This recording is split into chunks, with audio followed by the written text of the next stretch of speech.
मैं सुषमा त्रिवेदी, प्रोफ़ेसर, इतिहास विभाग, नव्य कन्या महाविद्यालय, अनुषंगी, लखनऊ विश्वविद्यालय। आज पूर्व एशिया के इतिहास में, जापान के इतिहास में आज हम इकाई 7 और इकाई 8 करेंगे। इकाई 7 का जो मुख्य विषय है वो है मेजी शासन काल में विरोध के स्वर।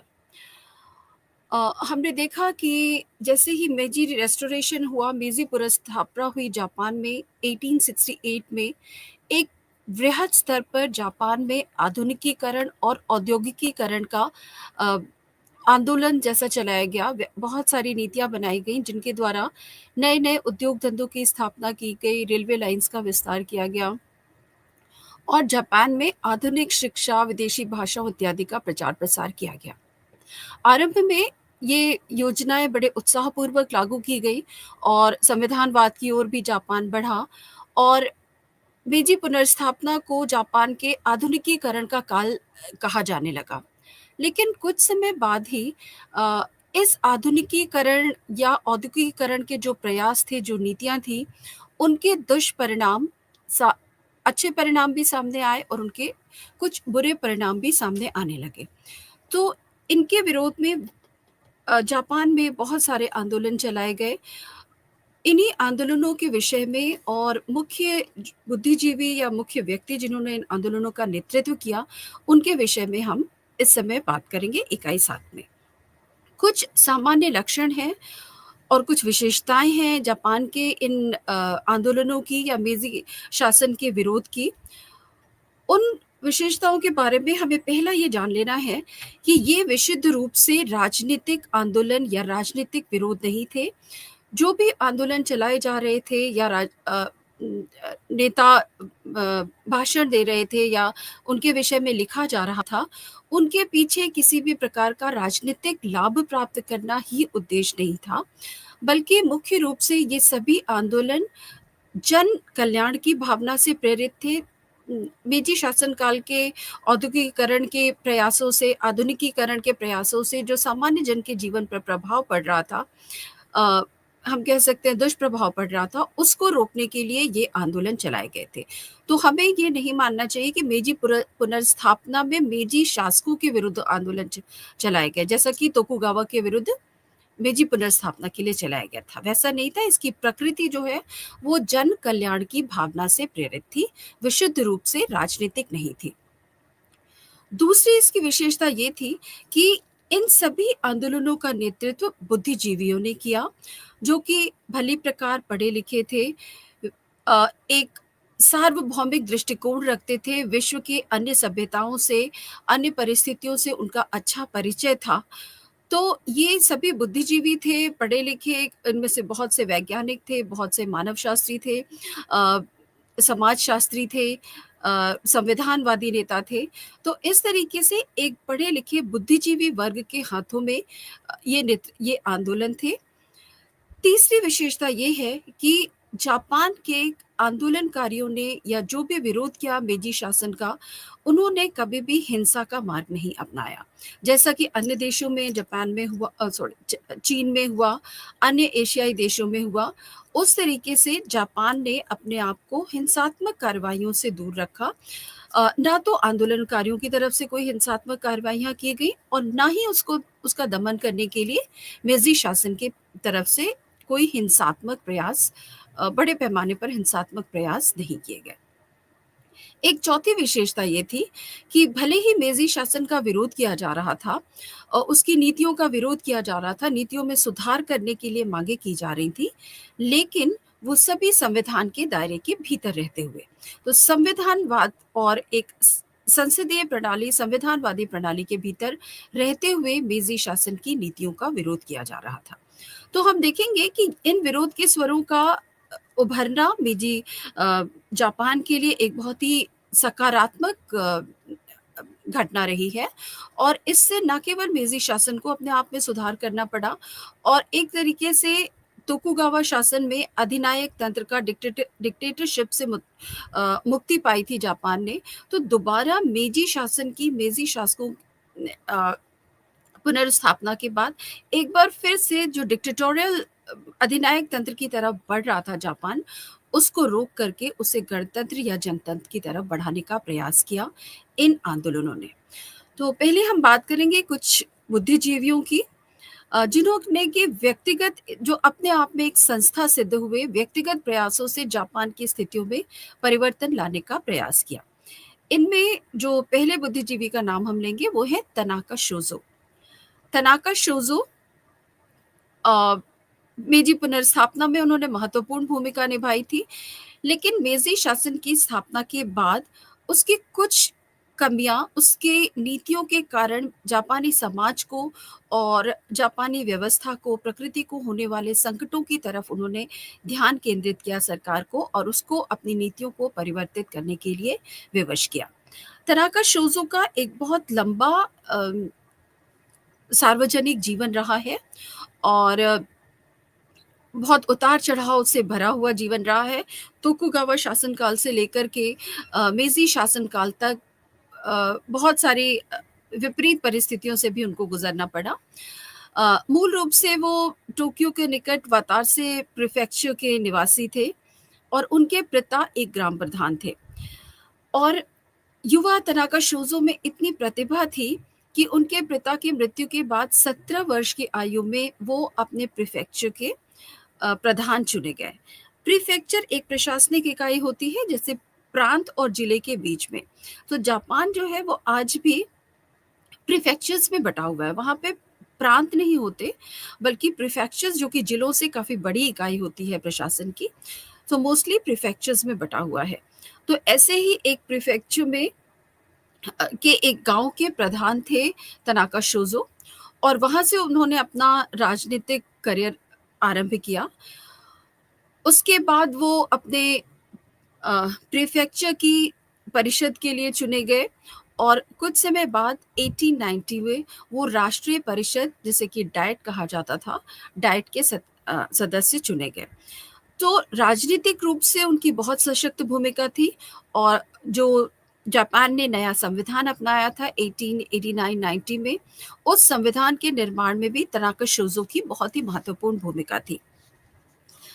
अ, एक तोकुगावा शासनकाल में तोकुगावा, और वो बहुत ही प्रकृति से बहुत ही न्यायप्रिय व्यक्ति थे, जन कल्याण की भावना से प्रेरित थे, और उन्होंने सबसे पहले जापान में का ध्यान, जापान के शासकों का ध्यान इस ओर आकर्षित किया कि अंध औद्योगिकीकरण की जो नीति अपनाई जा रही है मेजी शासकों के द्वारा, उसके कारण जापान में बहुत सारी समस्याएं उत्पन्न हो रही हैं।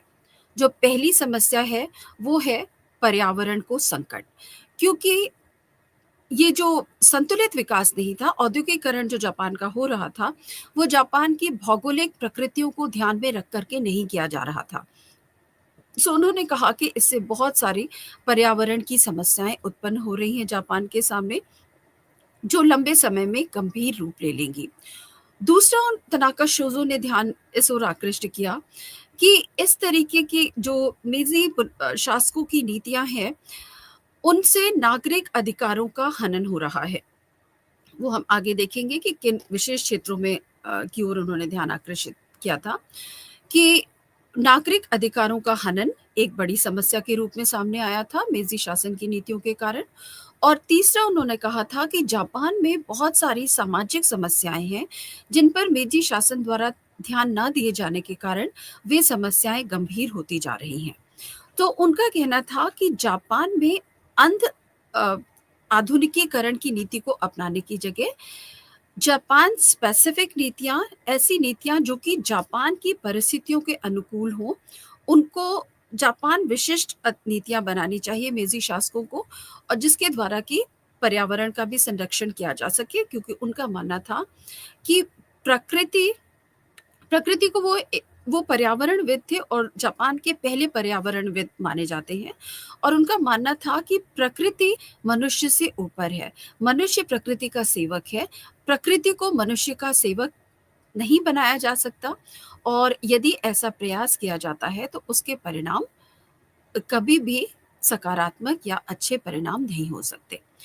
सो तनाका शूज़ो का करियर शुरू होता है, और वो बड़ी ही मुक्त चिंतन के व्यक्ति थे, और कभी भी उन्होंने अपनी आवाज़ उठाने से हिचके नहीं। तोकुगावा शासन काल में उन्होंने एक शोगुन के भ्रष्टाचार के खिलाफ कानूनी मुकदमा किया गया, जिसकी वजह से उन्हें बंदी बनाकर लंबे समय तक जेल में रखा गया और प्रताड़ित किया गया। जापान का कानून इस बात के लिए बहुत अ, इस बात के लिए उसकी बहुत वो विशिष्टता थी कि उसमें शारीरिक दंड बहुत दिए जाते थे। सो तनाका शोजो को जेल में बंद किया गया लंबे समय तक, उन्हें बहुत ही मानसिक शारीरिक यंत्रणा दी गई, लेकिन उसके बाद भी वो टूटे नहीं और जेल से निकलने के बाद उन्होंने फिर से अपनी गतिविधियां राजनीतिक गतिविधियां आरंभ कर दी। मेजी शासनकाल में भी, जबकि मेजी पुनर्स्थापना में तनाका शोजो का बहुत महत्वपूर्ण योगदान था, लेकिन मेजी शासनकाल में भी एक बार एक झूठे मुकदमे की वजह से उन्हें एक लंबा समय जेल में काटना पड़ा, लेकिन उसके बाद वो निर्दोष सिद्ध होकर के जेल से बाहर आ गए। तनाका शोजो की गतिविधियां जारी रहीं। अ, मेजी शासन की नीतियों का विरोध करना उनका जारी रहा और एक बड़ा कदम उन्होंने उठाया एशियो कॉपर माइंस के खिलाफ। टोक्यो के उत्तरी भाग में एशियो तांबा के खदानें थी, जहां पर कि निर्बाध रूप से बहुत अधिक पैमाने का इनडिस्क्रिमिनेट माइनिंग हो रही थी और उन तांबे के खदानों से जो वेस्ट निकलता था, अपशिष्ट निकलता था, उसे पास की वतार से और टोन नदियों में बहा दिया जाता था। सो धीरे धीरे ये महसूस किया गया कि टोन नदियों का के जो जल जंतु हैं, मछलियाँ, वो उनकी प्रकृति बदलती जा रही है और ऐसा लोगों ने, गाँव के लोगों ने ऐसा देखा कि अब उन मछलियाँ वो मछलियाँ इतनी सुस्त पड़ चुकी हैं तांबे के विषाक्त प्रभाव के कारण, टॉक्सिसिटी के कारण, कि वो इतनी सुस्त पड़ चुकी हैं कि उसमें जाल डालने की भी आवश्यकता नहीं होती है। छोटे बच्चे अपने हाथों से मछलियों को पकड़ लेते हैं। तो वतारसे चूँकि उनके जन्म का प्रीफेक्चर था तनाका शोज़ो के, इसलिए उन्होंने सरकार के पास विरोध किया कि ये कॉपर माइन्स, एशियो कॉपर माइन्स को बंद किया जाए या उनके उत्पादन को नियंत्रित किया जाए, जिससे कि नदियों में प्रदूषण कम हो या प्रदूषण ना हो। लेकिन उनकी बात नहीं सुनी गई। इस बीच 1889 तक कई बाढ़ आई जापान में और उस बाढ़ के का पानी जब पास के खेतों में गया, तब उसका अध्ययन किया गया कि उन खेतों में तांबे तांबे के अंश पाए गए और जिसके कारण उनमें जो फसलें, पहली बार तो फसलों को बहुत नुकसान पहुंचा और उनमें जो फसलें उगाई गई उनमें तांबे की विषाक्तता मौजूद थी।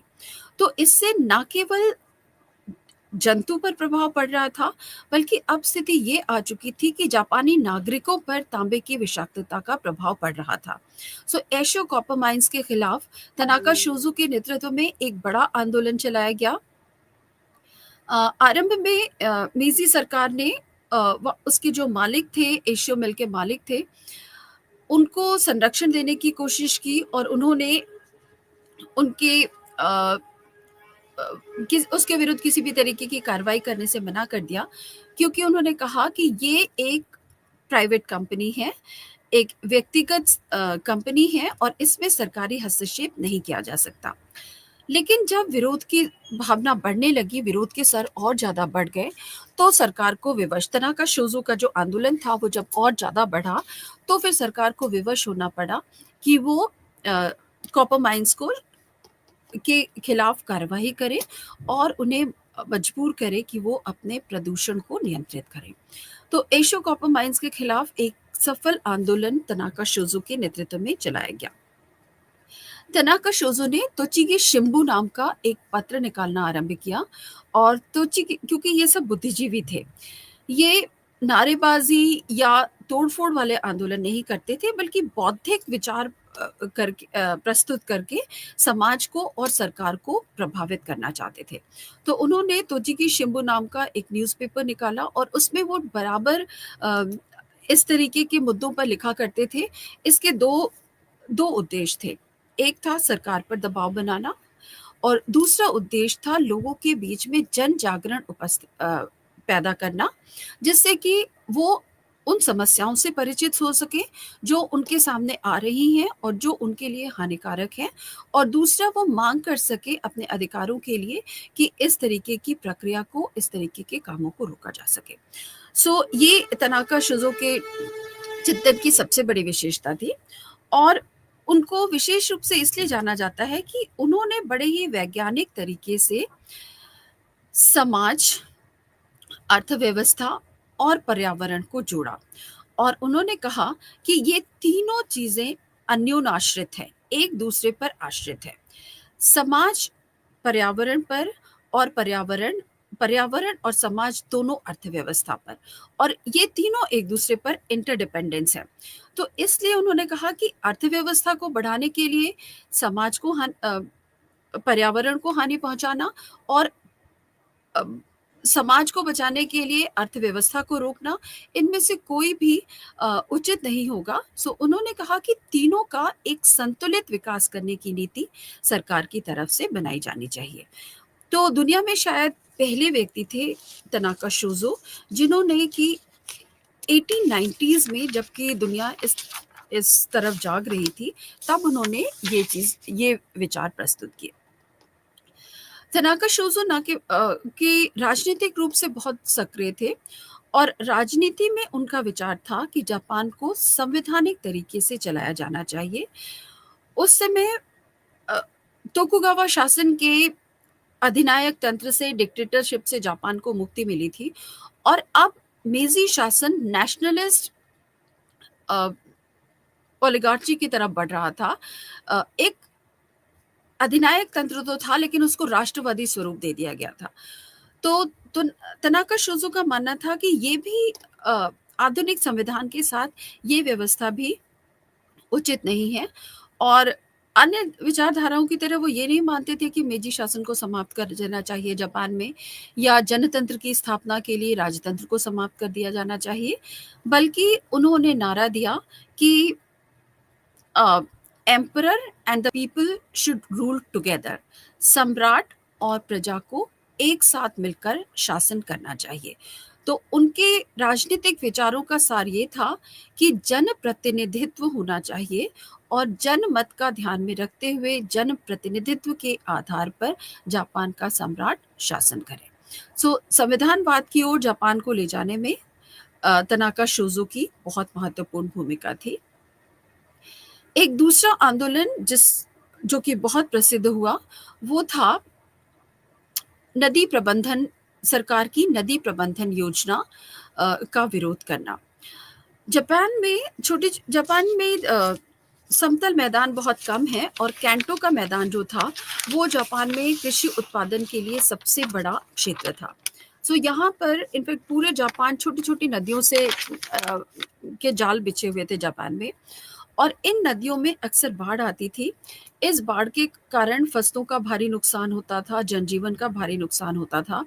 सो मेजी सरकार ने नदी जल प्रबंधन की एक वृहद योजना बनाई। इस योजना के अंतर्गत उन्होंने कहा कि सभी नदियों में तटबंध बनाए जाएंगे, बांध बनाए जाएंगे, जिनके द्वारा नदियों के ओवरफ्लो को रोका जा सकेगा।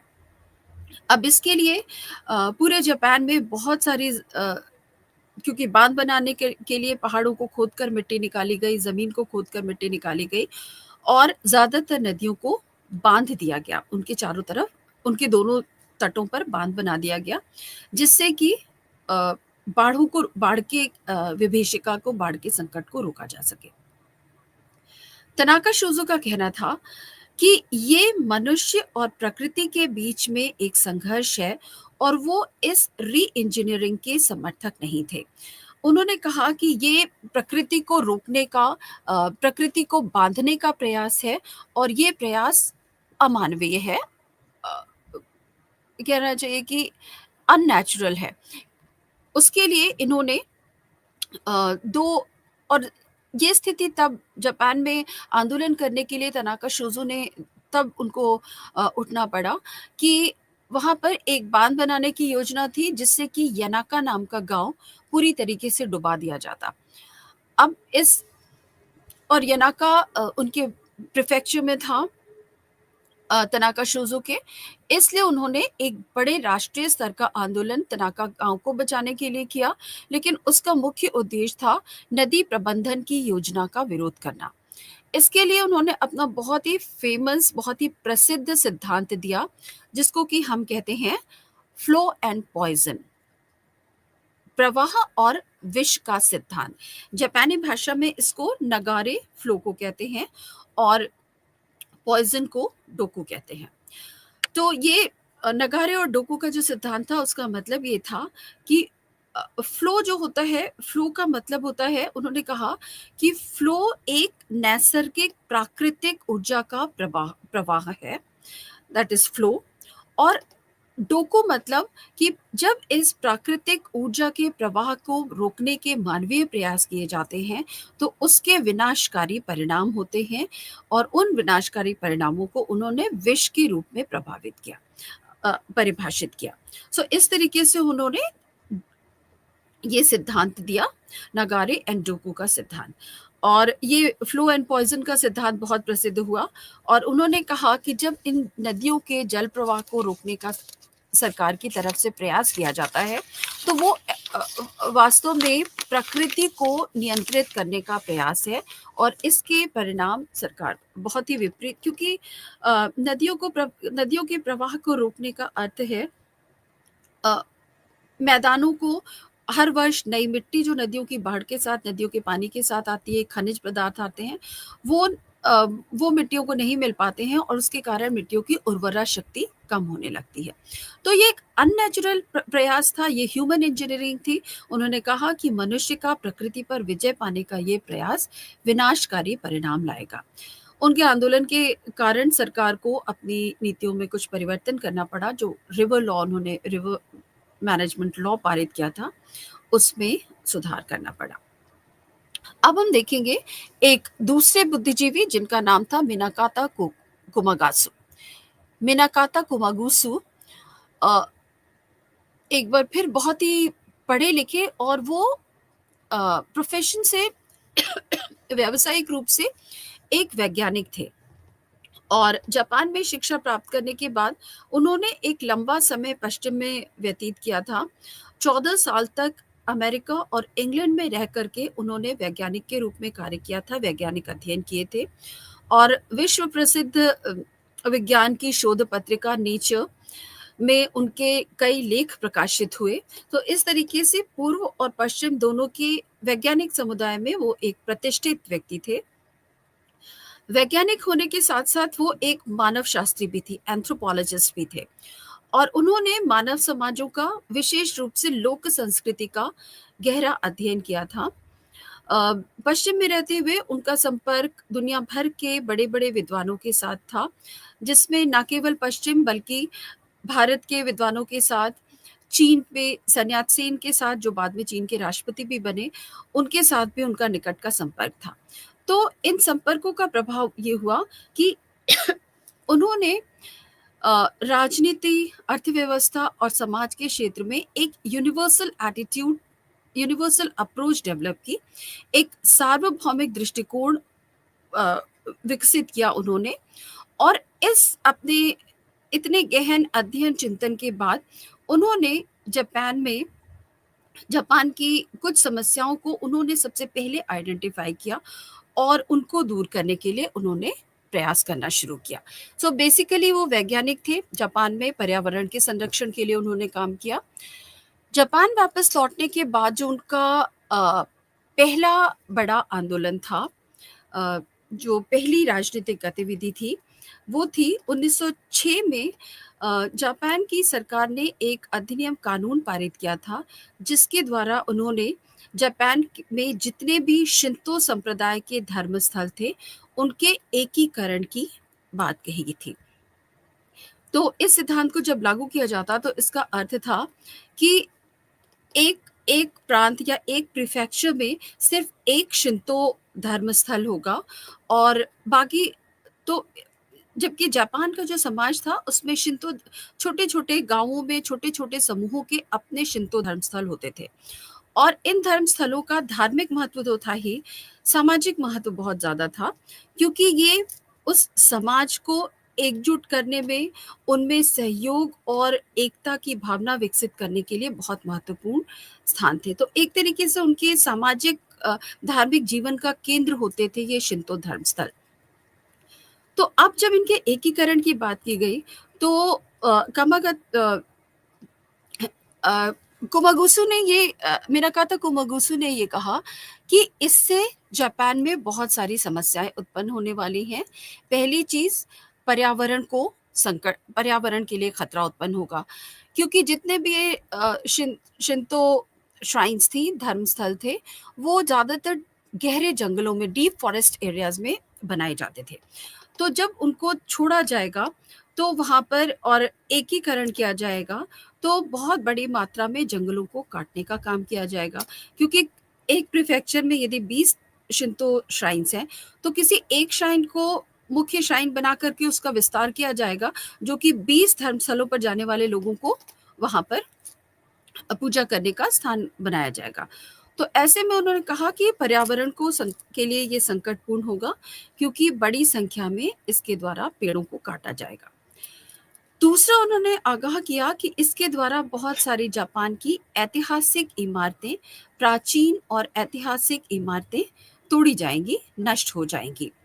और तीसरा, उन्होंने कहा कि ये जापान में धार्मिक सौहार्द को समाप्त करेगा, क्योंकि शिंतो धर्मस्थलों के एकीकरण के पीछे जो जापानी सरकार की योजना थी, मेजी शासन की जो मुख्य योजना थी, वो ये थी कि वो एक फ्रिक्शन क्रिएट करना चाहते थे समाज में, क्योंकि बौद्ध धर्म को एक विदेशी धर्म के रूप में चिन्हित कर दिया गया था, और बौद्ध धर्म के प्रभाव को कम करने के लिए शिंतो धर्म को एक राजधर्म की तरह घोषित करके उसे बढ़ावा देने का प्रयास किया जा रहा था। तो इसके न केवल पर्यावरण पर इसका प्रभाव पड़ता, सामाजिक प्रभाव पड़ता, बल्कि इससे समाज में एक भेदभाव, डिस्क्रिमिनेशन सा क्रिएट होता और एक सामाजिक समरसता को हानि पहुंचती। मेजी सरकार का ऐसा करने के पीछे जो मुख्य कारण था वो ये था कि जापान में बौद्ध धर्म चीन से आया था, कोरिया के माध्यम से होते हुए आया था, और जापान इस बात के लिए बहुत सचेत था कि चीन का कोई प्रभाव जापान में, बहुत लंबे समय संघर्ष के बाद चीन से दूर रह सका था जापान, तो जापान किसी भी प्रकार से चीनी प्रभाव को आने नहीं देना चाहता था अपने देश के भीतर। तो उन्होंने ये कहा कि बौद्ध धर्म एक विदेशी धर्म है, और उसके मुकाबले में शिंतो धर्म को सशक्त करने के लिए ये 1906 का जो आदेश लागू किया गया था, उसका मुख्य राजनीतिक उद्देश्य था। लेकिन मिनाकाता कुमागुसु ने ये बताया कि इसके इसके बहुत व्यापक परिणाम होंगे, जो पर्यावरण को भी प्रभावित करेंगे, सामाजिक समरसता को भी प्रभावित करेंगे, अर्थव्यवस्था को भी प्रभावित करेंगे। तो इसके खिलाफ पूरे जापान में आंदोलन चलाया गया कि इस तरीके के जो शिंतो धर्मस्थलों को तोड़ा जाना और इस अधिनियम में परिवर्तन किया जाना चाहिए। तो ये इस बात के लिए विशेष रूप से कुमागुसु जाने जाते हैं कि शिंतो धर्मस्थलों के एकीकरण के विरुद्ध चलाए जाने वाले आंदोलन को का संयोजन करना, उसका नेतृत्व करना, और सामाजिक मूल्यों को, जापानी सामाजिक मूल्यों को बनाए रखने के लिए उन्होंने महत्वपूर्ण कार्य किया। क्योंकि मैंने आपको बताया कि लोक संस्कृति का उन्होंने अध्ययन किया था, और वो एक ट्रेन्ड एंथ्रोपोलॉजिस्ट थे, एक प्रशिक्षित मानव शास्त्री थे। तो वो इन राजनीतिक कानूनों का मानव समाज पर पड़ने वाले प्रभावों और दुष्प्रभावों दोनों का अध्ययन कर सकते थे। मेजी शासन के विरुद्ध एक तीसरा जो विरोध का स्वर उभरा, वो था समाजवाद। सोशलिज्म इस समय यूरोप और एशिया के देशों को प्रभावित कर रहा था। एशिया में विशेष रूप से चीन और रूस साम्यवादी विचारधारा, समाजवादी विचारधारा से प्रभावित थे, और विदेशों में पढ़ने वाले जापानियों, विशेष रूप से कोतुको शोजुई एक विद्वान थे जो समाजवादी आंदोलन का नेतृत्व कर रहे थे। सो ये जो समाजवादी थे, एक बार फिर ये जापान का समाजवादी आंदोलन चीन या रूस के समाजवादी आंदोलन से या यूरोप के समाजवादी आंदोलनों से बहुत भिन्न था। हिंसा, आमतौर पर साम्यवादी आंदोलनों के साथ हिंसा एक अभिन्न अंग के रूप में रहता है। चीन जब और रूस विशेष रूप से वहां पर इसके उदाहरण दिखते हैं। लेकिन जापानी समाजवादियों ने हिंसा के आंदोलन में हिंसा से उन्होंने अपने आप को दूर रखा, और अन्य आंदोलनकारी जैसे तनाका शोजो का आंदोलन था, उन्हीं की भांति वो भी संविधानवाद में विश्वास रखते थे और संसदीय संस्थाओं के माध्यम से जापान में सुधार करना चाहते थे। जो इसके मुख्य नेता थे कोतको सोशुई और कातायामा सेन, इन्होंने कहा, ये मुख्य रूप से इस बात का विरोध कर रहे थे कि मेजी शासन की नीतियों के कारण जापान में पूंजीवाद सशक्त होता चला जा रहा है और मेजी पुनर्स्थापना का उद्देश्य ही था जापान को सामंतवाद से मुक्ति दिलवाना। लेकिन अब वो सामंतवाद एक नए रूप में आ रहा था। वो रूरल फ्यूडलिज्म था, ग्रामीण सामंतवाद था जो कि जमीनों से जुड़ा हुआ था और अब एक नई तरीके की व्यवस्था उत्पन्न हो रही थी जो कि पूंजीवाद से जुड़ी हुई थी, जहां अ, पूंजी जो है वो एक विशेष वर्ग के हाथों में केंद्रित हो रही थी। और तो ये जो समाजवादी थे, इनका आंदोलन मुख्य रूप से कृषकों को और मजदूरों को, औद्योगिक मजदूरों को केंद्र में रख करके चलाया जा रहा था और इन्होंने मांग की कि राज्य में उत्पादन के साधनों पर अ, कृषकों का विशेष रूप से भूमि पर कृषकों का अधिकार होना चाहिए। इसी तरीके से खदानों पर या उद्योग धंधों में जो मजदूर काम करते हैं, पूंजीपतियों की अपेक्षा उनको भी अधिकार दिए जाने चाहिए। कातायामा सेन के विचार कुछ ज़्यादा उग्र थे। कातायामा सेन का कहना था कि समाजवादी नीतियों का पालन करते हुए सरकार को जो पूंजीपति वर्ग है, उसकी संपत्ति को ज़ब्त कर लेना चाहिए और जब ये संपत्ति ज़ब्त की जाए, तो पहली चीज़ इसका मुआवज़ा देने की आवश्यकता नहीं है, क्योंकि ये संपत्ति उस वर्ग की नहीं है जो वर्ग उस पर कार्य नहीं करता।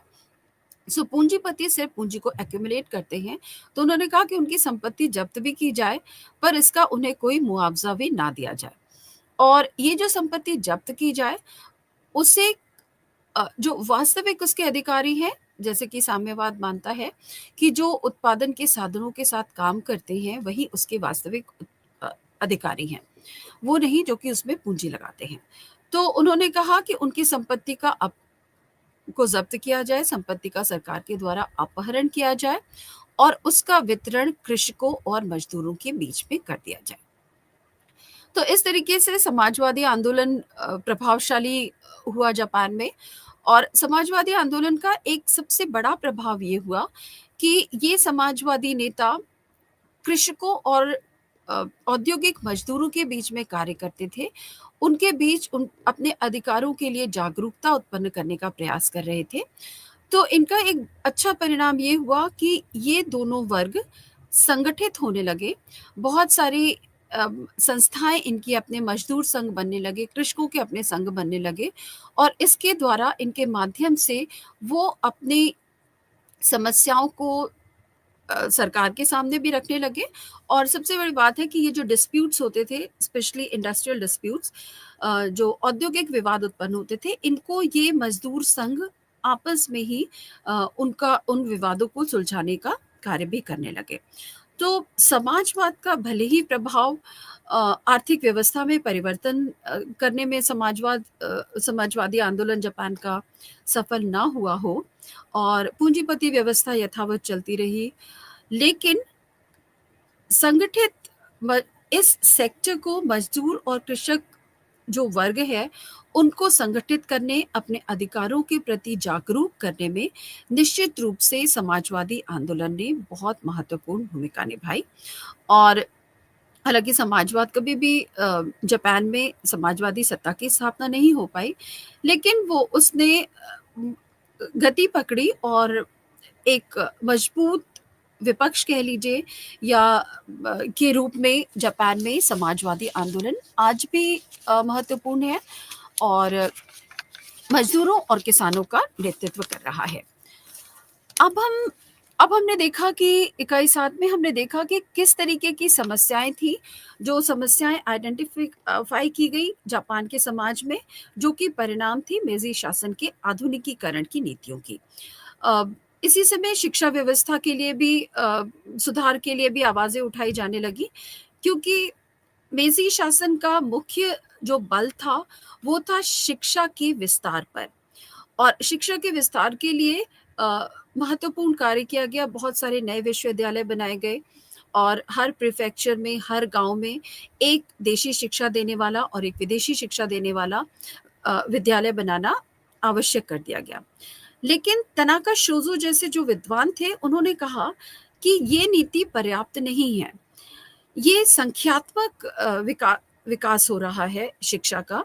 अ, विद्यालयों की संख्या बढ़ाई जा रही है, छात्रों की संख्या बढ़ाई जा रही है, लेकिन उन्होंने कहा कि गुणात्मक विकास की, जापान को इस समय गुणात्मक परिवर्तनों की आवश्यकता है शिक्षा में, क्वालिटेटिव चेंजेस की आवश्यकता है। शिक्षा व्यवस्था को दुरुस्त किया जाना चाहिए, उसका आधुनिकीकरण किया जाना चाहिए, आधुनिक विज्ञान के शिक्षण का प्रबंध किया जाना चाहिए। तो उन्होंने कहा कि सरकार की जो नीति इंफ्रास्ट्रक्चर को एक्सपैंड करने की है, संस्थागत ढांचे को बढ़ाने की है, वो उद्योग के क्षेत्र में तो समुचित प्रतीत होती है, लेकिन शिक्षा के क्षेत्र में उसमें सुधार करने की आवश्यकता है और उसे उन सुधारों को गुणात्मक सुधारों के रूप में इंट्रोड्यूस करने की आवश्यकता है। तो ये समस्याएं आइडेंटिफाई की गई। तो हम देखेंगे इकाई 7 के अध्ययन से हमें ये पता चलता है कि जापान में जो सबसे बड़ी समस्या थी वो थी पर्यावरण की समस्या। जिस प्रकार से तेजी से पर्यावरण का क्षरण किया जा रहा था, निर्बाध रूप से खनन किया जा रहा था और कृषि संरक्षण के प्रयास करने की अपेक्षा उद्योगों के विकास पर बल दिया गया, तो ये एक असंतुलित विकास था और एक ये असीमित विकास था। तो इन दोनों से होने वाले पर्यावरण पर दुष्परिणामों और क्योंकि ये एक विशेष सर्किल का निर्माण करता था, तो इस ओर ध्यान आकर्षित किया गया। दूसरा, इस ओर ध्यान आकर्षित किया गया कि नागरिक अधिकारों का हनन इन संस्थाओं के माध्यम से, मेजी शासन के माध्यम से ना किया जाए, क्योंकि ये महसूस किया गया था कि मेजी शासन डिक्टेटरशिप की तरफ बढ़ रहा है, अधिनायक तंत्र की तरफ बढ़ रहा है। तो नागरिक अधिकारों की मांग की गई। विशेष रूप से मांग ये की गई कि जापान में आधुनिक संविधान को अपना लिया गया था 1890 में और मताधिकार प्रतिनिधि सरकारें चुनी जानी थी। लेकिन तनाका शोजो इत्यादि जो विद्वान थे, उन्होंने ये ध्यान आकर्षित किया कि जापान की सिर्फ 1% जनसंख्या को मतदान का अधिकार था, मताधिकार था। तो उन्होंने ये कहा कि मताधिकार का संविधानवाद को जापान तभी अपना सकता है जबकि देश की व्यापक जनता, देश की अधिकतम जनता संविधान की प्रक्रिया में भागीदारी कर सके। तो उन्होंने कहा कि मेजी शासन को मतदान की योग्यताओं में जो बाधाएं हैं उनको हटाना चाहिए और एक सार्वभौमिक मतदान की प्रक्रिया को देश में, जापान में लागू करना चाहिए। तो ये एक, जहां हमने मेजी पुनर्स्थापना के साथ देखा कि आधुनिक जापान की नींव डली, वहीं हम अब देखेंगे कि इन विरोध के स्वरों ने जापान को एक सशक्त राष्ट्र के और एक संतुलित विकास, एक होलिस्टिक पूर्णतावादी विकास की ओर ले जाने का प्रयास किया। उन्होंने उन कमियों की ओर मेजी सरकार का ध्यान आकृष्ट किया जो कि जापान को कमजोर बना रही थी या जापान की प्रगति में बाधक हो सकती थी भविष्य में। तो इस तरीके से ये जापान के लिए बहुत सकारात्मक प्रवृत्तियां थी जिन्होंने नई प्रवृत्तियों में जापान में जन्म लिया। और ये हम मान सकते हैं कि ये जो बुद्धिजीवी आंदोलन चलाए गए जापान में 19th सेंचुरी के एंड में, 20वीं शताब्दी के आरंभ तक जो कंटिन्यूड रहे, उन्होंने जापान को आंतरिक रूप से मजबूत किया, आंतरिक समस्याओं को समाप्त करने के लिए प्रेरित किया। और ये एक बहुत बड़ा कारण था कि जापान विदेशी साम्राज्यवाद के प्रभाव से बच सका, क्योंकि उन्होंने आत्मचिंतन किया और अपनी समस्याओं को दूर करने का प्रयास किया, जिसका परिणाम ये हुआ कि विदेशी पूंजी या विदेशी प्रभाव से वो अपने आप को बचा सके। तो एक बहुत ही कम एशियाई देश थे जो कि पश्चिमी साम्राज्यवाद से बच सके और उनमें से एक जापान था। अब हम आते हैं इकाई 8 की तरफ और इकाई 8 में हम पढ़ेंगे, अभी हमने बुद्धिजीवी आंदोलनों के बारे में, बुद्धिजीवी विचारधाराओं के बारे में पढ़ा, जो कि मेजी शासन के विरोध विरोध कर रही थी और उसमें सुधार की मांग करने के लिए चलाए गए थे। इनमें बहुत सारे पत्रिकाएं थी, बहुत सारे समाचार पत्र थे और बहुत सारी संस्थाएं थी। अब हम देखेंगे कि मेजी शासन काल में कुछ जापान में इसी समय कुछ ऐसे आंदोलन उभर करके और आए जो कि सामाजिक सुधार से संबंधित थे। उनमें एक आंदोलन जो था वो जापान के बहिष्कृत समाज के संबंध में था, क्योंकि इन इन नेताओं ने सामाजिक सुधारों के ऊपर विशेष रूप से ध्यान दिया। तो दो दो सामाजिक सुधार आंदोलन थे। इनमें से एक जो था वो बुरासुकु नाम का, जापान में एक बुरासुकु आंदोलन था, हिराबोत्सु बुरासुकु आंदोलन। और इसका मुख्य उद्देश्य था जापान के बहिष्कृत समाज को जापान की सामाजिक मुख्य धारा में सम्मिलित करना। परंपरागत रूप से जापान में कुछ कुछ वर्ग थे, जैसे कि कसाई या कसाई खानों के मालिक, फांसी देने वाले कसाई, या चमड़े का काम करने वाले टैनर्स। इन सबको जापानी समाज से बाहर रखा जाता था। एक तरीके से दलित समाज था यह जापान का, और इनके लिए इनके साथ सामाजिक भेदभाव किया जाता था। ये अन्य जातियों के साथ, अन्य समाज के लोगों के साथ उठ बैठ नहीं सकते थे। और सबसे बड़ी बात थी कि इनके लिए कुछ चिन्हित गांव होते थे, डेजिग्नेटेड विलेजेस होते थे, वो जहाँ पर निवास कर सकते थे, वहाँ से बाहर वो नहीं आ सकते थे, वो वहीं पर निवास कर सकते थे, किसी अन्य स्थान पर निवास स्थान नहीं बना सकते थे। तो इस तरीके से ये एक बहिष्कृत समाज था जापान में। अब इस समाज की समस्या क्या थी कि तोकुगावा शासन के बाद, तोकुगावा शासन काल में भी इस समाज के बहुत से लोग समुराई वर्ग में शामिल हो गए। समुराई सैनिक वर्ग था। समुराई क्लास में आने के बाद, उसके बाद इन्होंने जमीनें खरीदना शुरू किया। तो मीजी पुनर्स्थापना के शासनकाल तक इस समाज के बहुत सारे अ, व्यक्तियों के पास जमीनें भी थी और सैनिक पद भी वो ले चुके थे। सो उनकी आर्थिक स्थिति सुधर चुकी थी। तो ऐसे में ये समाज इस बात की ओर जागरूक हुआ कि उसे समाज में सम्माननीय स्थान प्राप्त करने का अधिकार है।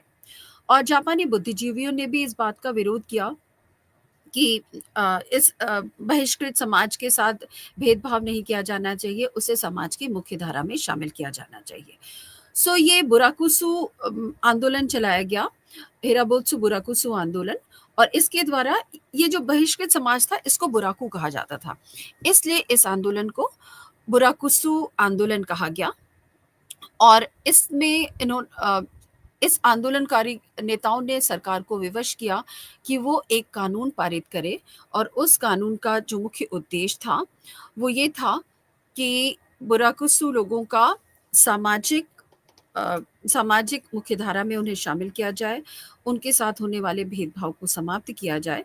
तो हालांकि ये आंदोलन बहुत लंबे समय तक चलता रहा। बुराकुसु को मुख्यधारा में शामिल करना बहुत सरल कार्य नहीं था, क्योंकि ये एक इतिहास रहा है जापान का इस तरीके से के बहिष्कृत समाज का। लेकिन ये एक अच्छी बात थी जापानी समाज के लिए कि इस ओर जापान के बुद्धिजीवियों ने ध्यान बटाया और सरकार को विवश किया कि सरकार उनके संरक्षण के लिए कार्य करे और उनके साथ होने वाले भेदभाव को समाप्त करे। एक और समस्या, एक और जन आंदोलन जापान में उठा, वो था आइनू मूवमेंट।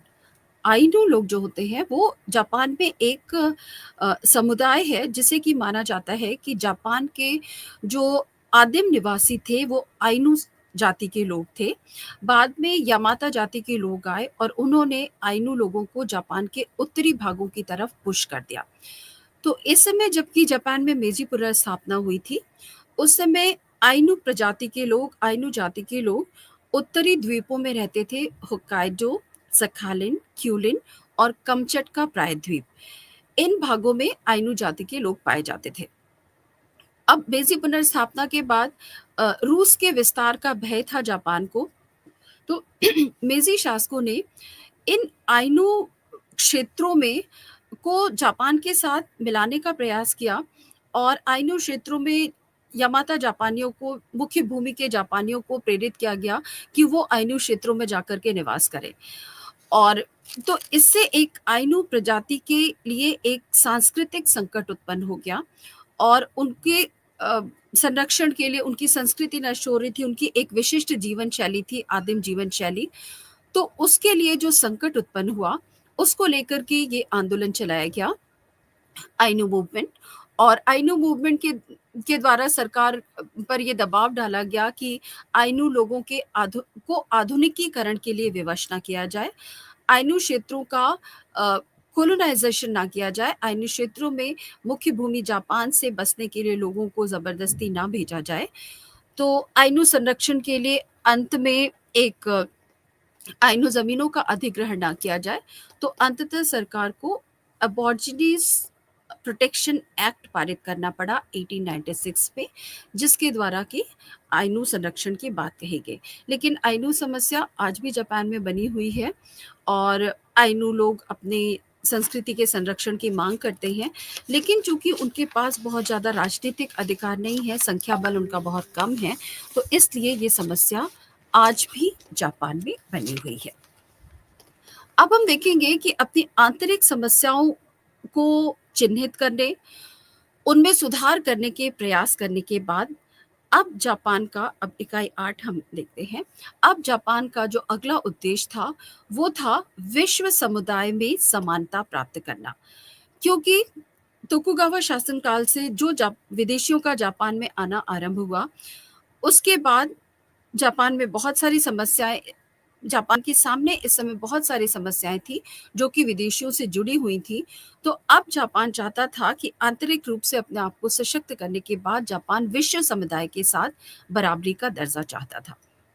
तो लेकिन इसमें सबसे बड़ी जो पहली बाधा थी, वो असमान संधियां थी। जब ये विदेशी ताकतें, विदेशी शक्तियां जापान में व्यापार करने के लिए आती थी, तो जापानी शासकों को उनके साथ संधि करनी पड़ती थी। इन संधियों के द्वारा दो तीन मुख्य मुद्दे होते थे इन संधियों के। जो पहला विषय होता था, वो होता था एक्स्ट्रा टेरिटोरियल राइट्स, अति क्षेत्रीय अधिकार। इसमें उन देशों के नागरिकों को जापान में रहने के बावजूद एक्स्ट्रा टेरिटोरियल राइट्स थे, मतलब कि वो में रह करके भी वो जापानी कानूनों से बंधे नहीं होते थे, जापान सरकार के कानून उन पर लागू नहीं होते थे, वो संविधान के पालन के लिए मजबूर नहीं थे या बाध्य नहीं थे, और जापान में रहते हुए भी वो एक विदेशी अपने देश की परंपराओं और कानून के हिसाब से संचालित होते थे। तो ये जो एक्स्ट्रा टेरिटोरियल राइट्स थे, वो अब जब जागरूक जापान था, वहाँ के बुद्धिजीवियों ने कहा कि ये उनकी संप्रभुता के अधिकार पर चोट पहुँचाता है, आघात करता है, कि यदि कोई विदेशी जापान में अपराध करता है, मानिए चोरी करता है, तो उसके लिए उसे जापान की सरकार दंडित नहीं कर सकती, भले ही उसने ये अपराध जापान में किया है। उसे उसके ऊपर लागू होगा उसके देश का कानून, और चूँकि उसके देश का कोई न्यायालय यहाँ पर नहीं है, इसलिए वो अपराधी होकर भी वो उसके ऊपर कोई कानूनी कार्यवाही नहीं की जा सकती। एक ये एक्स्ट्रा टेरिटोरियल राइट्स जो थे, वो इन असमान संधियों की सबसे बड़ी समस्या जापान के सामने थे। और दूसरी समस्या थी आयात करों की। जब ये असमान संधियां की जाती थी, तो जो व्यापारिक कर होते थे, उनमें जापान की सरकार अपने इच्छा के मुताबिक उन करों को नियमित नहीं कर सकती थी, बल्कि इन पर विदेशी व्यापारी संस्थाओं का नियंत्रण होता था। तो सामान्यतः अपनी सुविधा के लिए वो जापान की सरकार को विवश करते थे कि वो आयात कर को कम से कम रखे, जिससे कि विदेशी वस्तुओं को जापान में कम मूल्यों पर आयात करना संभव हो सकेगा विदेशी व्यापारियों के लिए। तो ये कुछ समस्याएं थी। तीसरी, दंड संहिता। अब अब ये इन समस्याओं को दूर कैसे किया जा सकता था? असमान संधियों को समाप्त करने की जापान ने जब मांग की, तो विदेशियों शक्तियों का कहना था, उनका जो विरोध था वो इस बात में था कि वो जापान की न्याय संहिता को स्वीकार नहीं कर सकते, क्योंकि जापान की न्याय संहिता बर्बर है, बारबारिक है। उसमें और ये वास्तविकता है कि उस समय की जो जो जापान की न्याय संहिता थी, कानून संहिता थी, उसमें बहुत ही बार्बेरिक दंड दिए जाते थे, शारीरिक प्रताड़ना दी जाती थी, तरह-तरह से शारीरिक उत्पीड़न किया जाता था, मानसिक प्रताड़ना दी जाती थी, जो कि पश्चिमी देशों के लिए अमानवीय थी। तो उन्होंने कहा कि इन एक्स्ट्रा टेरिटोरियल राइट्स को हम तब तक नहीं समाप्त करेंगे, असमान संधियों को जापान तब तक नहीं समाप्त कर सकता जब तक कि उसके देश में ये बार्बेरिक कानून लागू होते हैं। तो इन सब चीज़ों को ध्यान में रख के जापान लेकिन अ, बड़े ही विचारशील तरीके से समस्याओं को दूर कर रहे थे जापान के बुद्धिजीवी। तो ये निर्णय लिया गया कि पश्चिमी देशों की कानून संहिता का अध्ययन किया जाए और ये देखा जाए कि किस प्रकार से जापानी कानूनों में सुधार किया जा सकता है। तो इसके लिए एक जापानी बुद्धिजीवियों का दल हांगकांग भेजा गया, क्योंकि हांगकांग ब्रिटिश कॉलोनी थी और वहाँ पर अंग्रेजी कानून लागू होता था। तो वहाँ के कानूनों का अध्ययन करने के बाद जब वो लौटे, तो इन असमान संधियों को दूर करने के लिए जो पहला प्रयास जापान की सरकार ने किया, वो था बार्बेरिक मानसिक और शारीरिक यंत्रणा के कानून को बदलना। अब इसको बदलने के लिए क्या किया गया कि जो शारीरिक यंत्रणा दी जाती थी, उसके स्थान पर शारीरिक यंत्रणा को हटाकर उसके स्थान पर कठोर श्रम का कानून इंट्रोड्यूस किया गया। कि यदि किसी व्यक्ति ने कोई ऐसा अपराध किया है जिसमें कि अभी का कानून ये कहता है कि उसके हाथ हाथ काट दिए जाने चाहिए या उसकी आंखें निकाल लिए जानी चाहिए, तो इसके स्थान पर उसको कठोर श्रम करने का कि दिन के 12 घंटे 18 घंटे वो श्रम करेगा और वो भी श्रम की श्रेणी बहुत कठोर होगी। तो इसके द्वारा उसको शारीरिक यंत्रणा को बदल दिया जाएगा कठोर श्रम में। इसी तरीके से मानसिक यंत्रणा के लिए एकांतवास दिया जाता था जापानी बंदियों को। तो इसमें कहा गया कि बंदियों को एकांतवास के स्थान पर एकांतवास में करके उनकी मानसिक प्रवृत्ति को बदलने की जगह उनको सामूहिक वो दिया जाएगा, सामूहिक निवास दिया जाएगा और वहां पर उनको मानसिक रूप से परिवर्तित करने के लिए उनको प्रवचन दिए जाएंगे, उनको इस तरीके की प्रशिक्षण दिया जाएगा कि जिससे कि वो मानसिक रूप से उनमें बदलाव आए। तो ये करने के बाद जापान अब दुनिया को ये दिखा सकता था कि उसने अपने बार्बेरिक कानूनों को समाप्त कर दिया है, उनमें परिवर्तन किया है और अब किसी भी तरीके के एक्स्ट्रा टेरिटोरियल राइट्स जो हैं वो प्रासंगिक नहीं रह गए, क्योंकि मुख्य रूप से उनका पश्चिमी देशों का यही कहना था कि वो अपने नागरिकों को जापान के बर्बर कानूनों से के हवाले नहीं कर सकते थे, सुपुर्द नहीं कर सकते थे। तो जापान ने सबसे पहला प्रयास किया कि उन्होंने इस बार्बेरिक कानूनों में सुधार किया। दूसरा प्रयास था जापान का संविधान की तरफ, अपने आप को आधुनिक संविधान की तरफ ले जाना। तो इसके लिए इवाकुरा मिशन भेजा गया, जो कि अमेरिका गया। इसके 48 मेंबर्स थे। अलग-अलग संस्थाओं का, अमेरिका की अलग-अलग संस्थाओं का उन्होंने अध्ययन किया और आकर के उन्होंने ये रिपोर्ट दी कि किस तरीके से जापान इन असमान जब विश्व समुदाय की बराबरी कर सकता है यदि वो अपने संविधान में, अपने समाज में किस प्रकार के परिवर्तन उसको अपनी नीतियों के लिए करना चाहिए।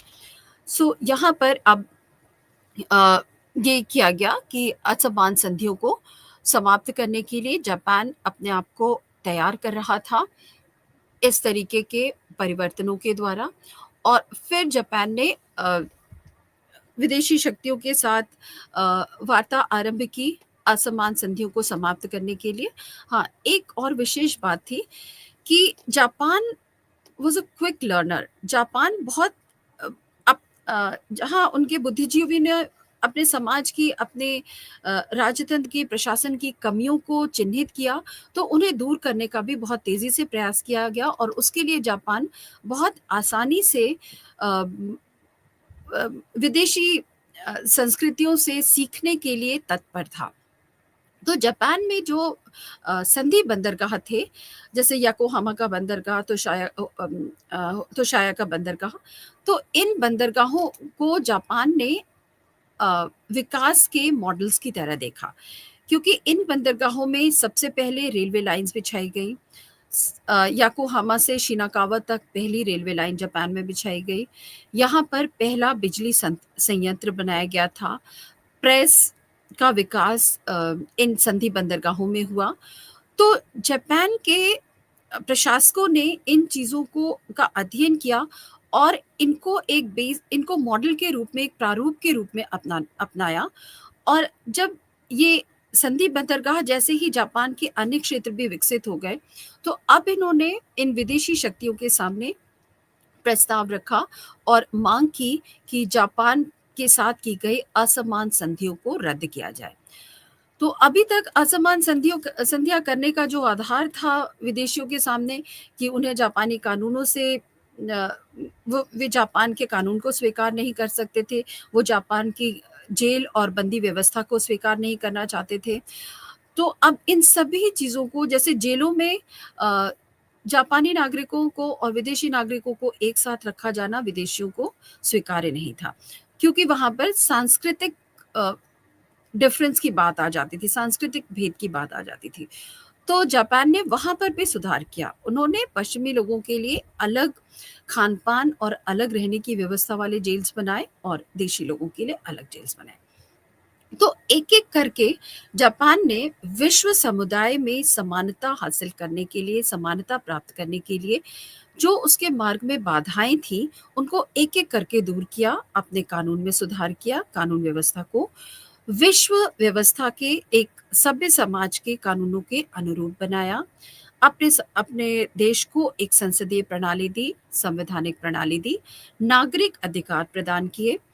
क्योंकि सिविल राइट्स, जापान के सिविल राइट्स को लेकर के भी विदेशी शक्तियाँ बहुत आशंकित थी। तो अब नागरिक अधिकारों की पुनर्स्थापना की गई जापान के अंदर। जापान के सभी क्षेत्रों को विकसित किया गया। आधुनिक संचार के साधन, मुद्रण व्यवस्था, पब्लिशिंग सिस्टम्स, इन सारी चीज़ों को पूरे जापान में लागू किया गया। तो अब विदेशियों के सामने इन एक्स्ट्रा टेरिटोरियल राइट्स को बनाए रखने का, असमान संधियों को बनाए रखने का कोई भी कारण नहीं बचा था। तो ये सब तैयारी करने के बाद, इस तरीके से अपने आप को अपडेट करने के बाद विश्व समुदाय में बराबरी का दर्जा हासिल करने के लिए जापान ने दबाव डाला, प्रस्ताव रखा इन देशों के सामने कि वो असमान संधियों को समाप्त करें। तो 1894 में सबसे पहले ब्रिटेन के साथ ये असमान संधियों को समाप्त करने के लिए प्रस्ताव रखा गया। और ब्रिटेन ने 1894 में एक ऐसी संधि पर हस्ताक्षर भी किए और इस संधि पर हस्ताक्षर करने का की जो मुख्य शर्तें थी वो यही थी कि मिश्रित अदालतें होंगी और जिसमें कि अंग्रेज़ भी शामिल होंगे और जापानी जजेस भी शामिल होंगे। तो एक ये समझौता था मिश्रित अदालतों का। विदेशियों को भूमि स्वामित्व भी प्रदान किया जाएगा। तो इस तरीके के नियमों के द्वारा 1894 में जापान ने के साथ जो पहली असमान संधि रद्द की गई थी वो ब्रिटेन की संधि थी। सो ब्रिटिश संधि रद्द होने के बाद, चूँकि ये परंपरा रही है कि एक देश के साथ जब संधि की जाती थी, तो वैसी संधि बाकी देशों के साथ भी लागू हो जाती थी। तो यहाँ पर जब एक देश के साथ संधि रद्द की गई, तो बाकी देशों के बाद भी जो विदेशी शक्तियों के साथ जापान ने असमान संधियाँ की थी, वो एक के बाद एक ये असमान संधियाँ रद्द होने लगी। तो इस तरीके से जापान विश्व समुदाय में एक बराबरी का दर्जा हासिल करने में सफल रहा। अब बराबरी का दर्जा प्राप्त करने के बाद, असमान संधियों को समाप्त करने के बाद, जो जापान का अगला प्रयास था, क्योंकि ये समय था साम्राज्यवाद का। अब जापान आंतरिक रूप से विकसित हो चुका था, सशक्त हो चुका था। अब जापान ने साम्राज्यवाद में विदेशी शक्तियों से प्रतिस्पर्धा करना आरंभ कर दिया और जो पहला जापान में राष्ट्रवाद का उदय हुआ और जापान ने कोरिया पर आक्रमण किया, चीन के साथ जापान का युद्ध हुआ और 1904 में जापान का रूस के साथ भी युद्ध हुआ। और इन युद्धों के द्वारा जापान ने साम्राज्यवाद के क्षेत्र में कदम रखा और रूस जैसी शक्ति को चुनौती दी। चीन के साथ युद्ध में जापान को भारी सफलता मिली। उसने ल्योंगडोंग प्रायद्वीप पर अपना अधिकार कर लिया और जो जापान अभी तक असमान संधियों को समाप्त करने के लिए संघर्ष कर रहा था, जापान ने चीन में न केवल साम्राज्यवाद किया बल्कि चीन को असमान संधि करने के लिए विवश किया। इसी प्रकार से कोरिया पर आक्रमण किया। 1904 में रूस जापान का युद्ध हुआ, जिसने कि इस क्षेत्रीय राजनीति को, जियोपॉलिटिक्स को बहुत प्रभावित किया और यहाँ से जापान एक पूर्वी एशिया में एक महाशक्ति के रूप में उभरने लगा। और हम देखेंगे कि ये विकास उसका इतना तेजी से था कि सेकेंड वर्ल्ड वॉर तक जापान अमेरिका जैसे देशों को चुनौती दे रहा था। तो इन 2 यूनिट्स में, इन 2 इकाइयों में हमने देखा कि जापान में किस तरीके से मेजी शासन को सुधारने के लिए आंदोलन चलाए गए। अपनी समस्याओं को जापान ने चिन्हित किया, भविष्य में आने वाली कठिनाइयों को चिन्हित किया, उन्हें दूर करने के लिए आंदोलन चलाए गए और उन आंदोलनों को पर्याप्त सफलता भी मिली। जापान में एक संतुलित राजनीतिक मॉडल विकसित हुआ, जिसमें राजतंत्र भी था, समाजवाद के स्वर भी थे और सुधारवाद के स्वर भी थे। तो और राष्ट्रवाद तेजी से विकसित हुआ। तो ऐसा हम कह सकते हैं कि जापान में मेजी पुनर्स्थापना के बाद जापान का बहुत तेजी से विकास हुआ और एक सैनिक राष्ट्र के रूप में, एक सामंती राष्ट्र के रूप में जो जापान की छवि थी, वो समाप्त होकर एक आधुनिक औद्योगिक शक्ति के रूप में जापान उभरा। धन्यवाद।